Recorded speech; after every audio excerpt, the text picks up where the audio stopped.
One of the most notable iOS 18 features is the eye tracking. What makes it really impressive is the ability to let you control your iPhone or iPad using just your eyes. Sadly, for many users, the eye tracking feature is not working. If you have also run into the same problem and can't use it to control your iPhone or iPad, I have got you fully covered with some workable tips and tricks. That said, let's get started.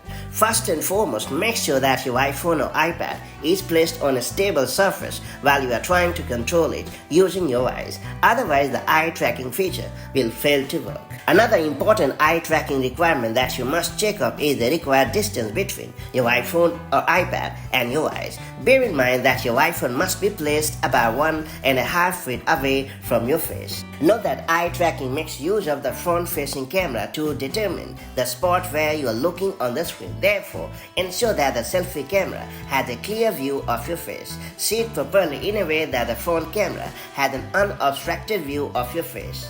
Then I would suggest you to clean your front camera. If the selfie camera is not clean or is blocked by dust or smudge, it may impact the performance of this new accessibility feature. So I would recommend you to use a soft, lint-free cloth to clean the selfie camera and try to use the eye tracking feature to check if it solves the problem.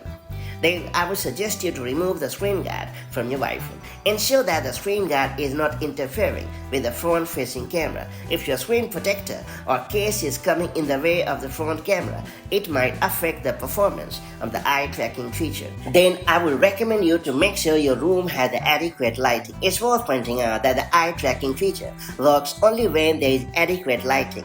If you are in an environment with poor lighting, it won't work point blank. After that, I would suggest you to perfectly adjust your eye tracking pointer responsiveness. Note that if you have increased the eye tracking pointer responsiveness above the normal level, it could be the prime reason why the pointer has become less responsive and preventing the eye tracking feature from working properly. Go to the Settings app on your iPhone or iPad. Then select Accessibility. After that, choose Eye Tracking. Now use the slider to perfectly adjust the smoothing. For best result, I would recommend you to keep it at around 50%.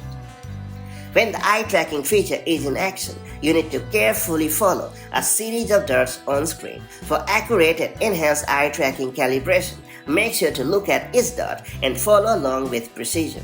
And once you have successfully calibrated the feature, the dwell control will activate.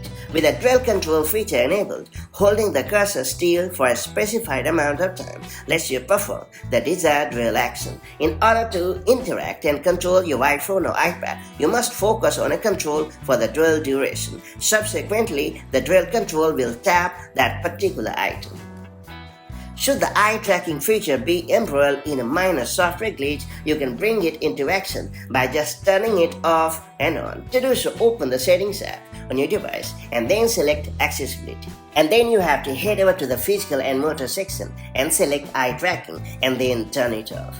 Then you have to restart your device and then turn on Eye Tracking. After that, I would suggest you to force reset your device because it has long been highly effective in fixing annoying iOS or iPadOS related problems. To do so, you have to press and release the volume up button, then you have to press and release the volume down button, and then you have to hold down the side button, aka the power button, until you see the Apple logo on the screen. And finally, I would suggest you to update the software on your device because I suspect that a software bug might be causing the problem. To do so, open the Settings app on your device and then choose General. After that, select Software Update. And then you have to download and install the latest iteration of iOS or iPadOS as usual. And that's pretty much it. So these are the best tips and tricks through which you'll be able to fix the eye tracking problem on your iPhone or iPad. Hopefully you have gotten the better of the problem and eye tracking has started to work as usual. If you found this video helpful, do like and share it, and I'll see you in the next video with more such handy tips and tricks. Till then, stay safe and happy. Bye-bye.